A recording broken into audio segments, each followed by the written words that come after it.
脇に放置された古い車の下で、金色の子猫が恐怖とストレスで縮こまっていました。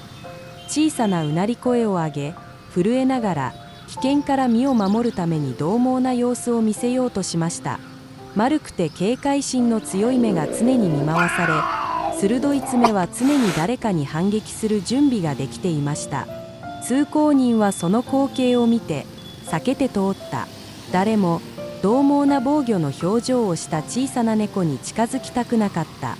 彼が近づくと、猫はすぐに毛を逆立てて爪を立て、まるでそれ以上近づかないように警告するかのようにした。彼は何も答えず、少し離れたところに座り、落ち着かせるために低い声で話しました。長い緊張した瞬間の後、猫はついにうなるのをやめ、警戒しながらもそれほど恐怖を感じていない表情で彼を見つめた。彼はゆっくりと手を伸ばしてそれを拾い上げ、誰かに触れられることに慣れていないため、その小さな体がまだ震えているのを感じた。家に帰ると、彼は温かいお湯を用意し、金色の毛皮についたほこりを優しく拭き取った。彼は猫の毛を丁寧に乾かし、再び猫を驚かせたくないかのように、あらゆる動きを優しくした。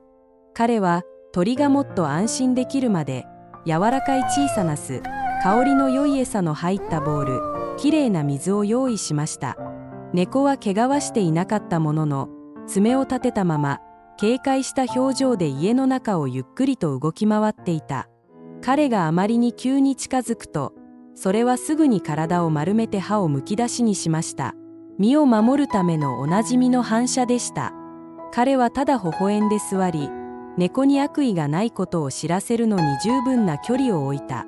徐々に、それは少し近づいてきました。耳はもう立っておらず、恐怖が和らいだかのように垂れ始めました。彼は小さなおもちゃを使ってそれを誘惑し、好奇心を持って近づいてきて、最初の警戒心をいくらか忘れさせました。警戒しなくても愛されているという感覚になれるよう、毎日優しく撫でてあげています。猫は以前よりも信頼するようになり、足取りはより柔軟になり、目つきも以前よりずっと優しくなりました。ある日、猫は部屋の中を走り回り、初めて猫を見つけた喜びを味わっているかのように、尻尾を振り続けました。猫は彼のベッドに登り、愛情深く親密なやり方で彼の指を愛情深く噛み、彼をからかいました。彼はそれが遊んでいるのを眺め、自分の忍耐がその小さな心に触れたことを知り、心が軽くなった。